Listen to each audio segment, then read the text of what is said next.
মদ নেশা ট্যাবলেট নিয়ে গুরুত্বপূর্ণ আলোচনা।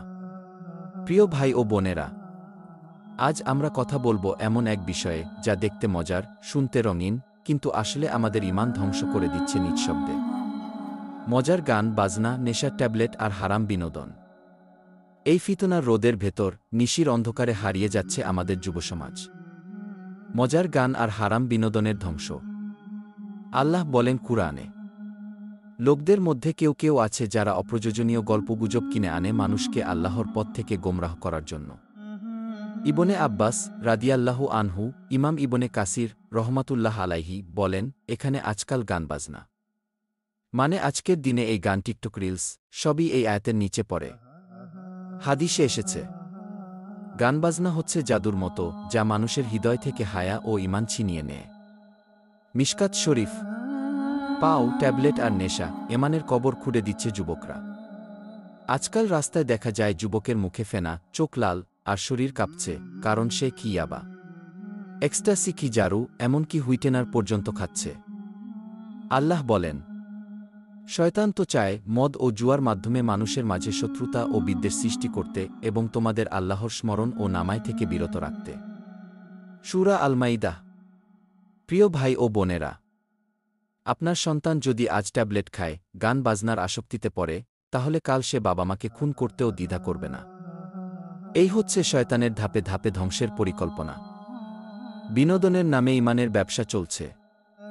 এখন ফেসবুক, ইউটিউবে দেখা যায় কেউ মজার ভিডিও বানাচ্ছে, কেউ নাটক, কেউ গান, কেউ চ্যালেঞ্জ।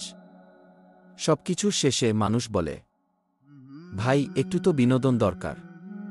কিন্তু প্রশ্ন হল, এই বিনোদন যদি তোমার সালাত নষ্ট করে, চোখে হারাম দেখায়, হায়া কেড়ে নেয়, তাহলে এটা বিনোদন না, এটা ঈমানের ব্যবসা।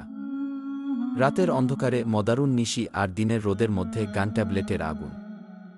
আজ রাত মানে হারাম সম্পর্ক, ভিডিও কল, অশ্লীলতা, আর দিন মানে হেডফোন কানে দিয়ে টিকটক দেখা। এটাই কি আমাদের ইসলামী জীবন?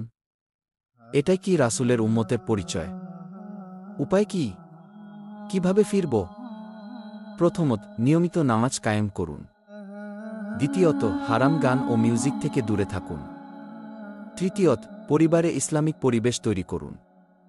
চতুর্থত, কুরআন তিলাওয়াত এবং হালাল বিনোদনে অভ্যস্ত হন। পঞ্চমত, মদ, ট্যাবলেট, নেশার জিনিস থেকে তওবা করুন।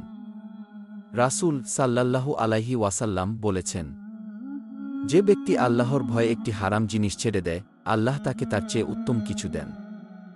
মুসনাদে আহমদ।